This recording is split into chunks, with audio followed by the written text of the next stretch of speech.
There are 4 candidates on the ballot to see who replaces Senator Inhofe, but for most voters it will come down to Mullin or Horn. Tonight, our Washington, D.C. correspondent, Alex Cameron, has a closer look at the Senate showdown. Oversimplified, this is a conservative Republican versus a moderate Democrat. Kendra Horn had hoped that voters would get a more nuanced understanding of the race through a live televised debate, and Griffin Media offered to host one, but Markwayne Mullin has said no thanks.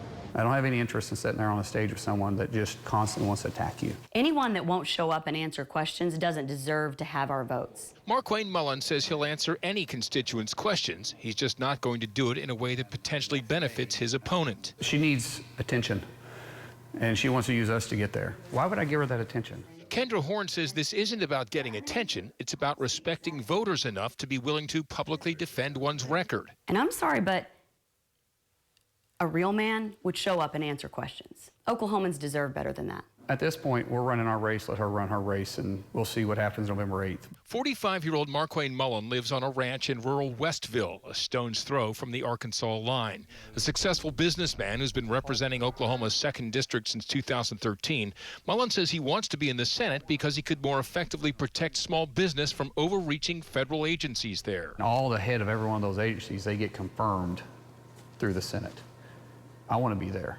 I want to look those people in the eye and want to ask them, what's your purpose? When you get over that agency, what's your purpose? Is it to pick winners and losers? Is it up to the consumers to do that? So help you God.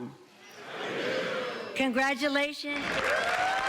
46-year-old Chickasha-born Kendra Horn is seeking a return to Congress, having represented the 5th District for 1 term before losing her re-election bid 2 years ago. Horn says in a storm of unproductive finger-pointing and extremism on both sides, she offers a voice of reason and belief in bipartisanship. That's the way things should be. That's the way I work. I did not, nor will I ever, take an oath of allegiance to a party or a person. I know that. I am very clear on that.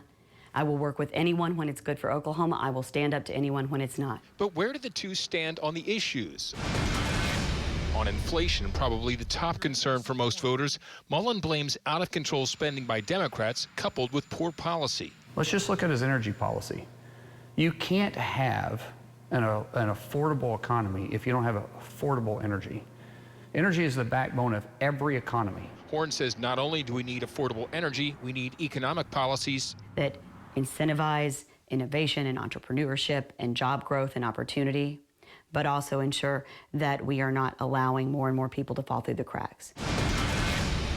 On energy policy itself, Horn is sharply critical of the Biden administration and the notion we can just flip a switch to all renewables. As a state and as a nation and as a world, we need more energy, not less. That means we need an all-of-the-above approach. Mullin says American energy has to be fully unleashed. You have to get energy independence back on the forefront, and there's no reason why we aren't. When we are energy independent, we control our energy cost. On continuing to provide aid to Ukraine, Mullin believes Putin is dangerous and must be stopped, but says America can't afford to be the main funder of the fight. We need to make sure we're shoring our own house up before we're dumping money into another country right now.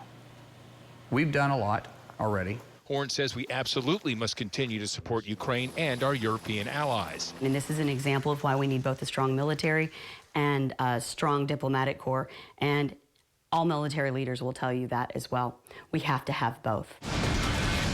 On securing the southern border, Horn says the need is real, but the solution doesn't lie in the extremes. We have to make sure that we're treating people with dignity and respect, but also protecting ourselves at the same time. These two things can also coexist. Mullin says Congress needs to pass immigration reform, but claims Democrats, as much as they complained about it in the Trump years, aren't actually interested. They've been in charge 2 years, and they've done nothing. Zero. Zilch. Because it wasn't real to them. It's just something that they want to use as a talking point. On the bipartisan infrastructure bill, which included $550 billion in new funding for roads and bridges, rural broadband, rail, and ports, Mullin says too much of it was not actual infrastructure. I'm not going to vote for a ton of wasteful spending. Wasteful spending is what got us into this mess to begin with. Horn says she would have voted for it and that Mullin put politics over people. That infrastructure bill is $5 billion worth of investment for Oklahomans. These are critical things that are going to help us build and grow. And on abortion rights, Horn says it's a difficult issue, but it's not hard to see that women's rights have been wrongfully stripped away. My opponent not only supports that, he has said he wants a nationwide ban on abortion with 0 exceptions for rape or incest or the life of the woman. Mullin says he's fighting to protect all babies, and while he'd rather see states put their own abortion bans in place, he would likely support a federal ban. It depends on how it was written, but if that's what it took to try to protect the babies, I would. Mullin and Horn both have aspirations to serve on the Senate Armed Services Committee, as the retiring Senator Inhofe currently does. This past summer, Inhofe openly criticized Mullin, but then turned around and endorsed him in a tweet the next month. Election handicappers here see this as a sure win for Mullin, but Horn says she was also counted out in 2018. In our Washington Bureau, I'm Oklahoma's own Alex Cameron.